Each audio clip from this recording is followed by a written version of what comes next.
What's up, risk managers? My name is Nasdaq Anonymous, and I'm addicted to the NQ. And boy, is she one hell of a drug. And welcome to tonight's NA meeting, where we'll discuss the economic data for the week, analyze today's session, and from that, build a winning game plan for tomorrow's price action. And if you haven't done so already, you can show your support by subscribing to the channel. And with that said, let's jump into the charts now. This is the block of price action that we traded during today's stream. And today was definitely a trend day. And as I analyze the charts, I see about 3 clues that's going to be essential for helping us find the best trades going into tomorrow's stream. So let's jump into it.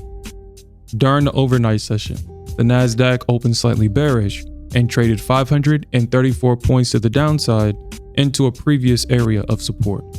However, once the bears failed to rotate price lower, the bulls stepped in and price rallied 272 points to the upside going into the close of the session. And based on this price action, this is what I'm going to be looking for.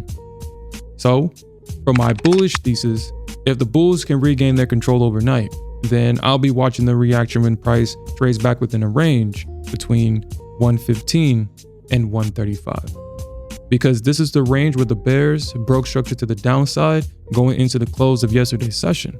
And I do expect for passive sell orders to be resting around this area to sell the retest. But if they fail to regain control, then I'll be watching the reaction when price trades within a range between 195 and 215. However, for my bearish thesis, if the bears can maintain their control overnight, then I'll be watching the reaction when price trades back within a range between 955 and 935.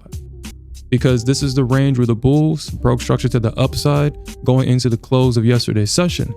And I do expect for passive buy orders to be resting around this area to buy the retest.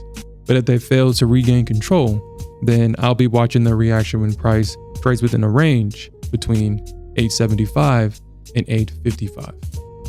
Now, for those that found themselves on the wrong side of the market today, I know personally how discouraging that can make you feel. But remember, every trader has faced the same challenge, but what separates profitable traders is their ability to use these moments to refine their strategies and to keep moving forward. But I'll be monitoring both markets overnight to identify the best trades as we go into tomorrow's stream. And in summary, the Nasdaq started out the session with a strong bearish move to the downside. The Nasdaq bulls failed to take out all-time highs, which resulted in a breaker structure to the downside. And finally, the Nasdaq bears completed their objective and took profits at the lows. So, if the bears fail to hold the pullback, we could see a bullish continuation. And that's all I have for tonight, risk managers. And you can watch us trade these concepts live by clicking this video. We'll see you there.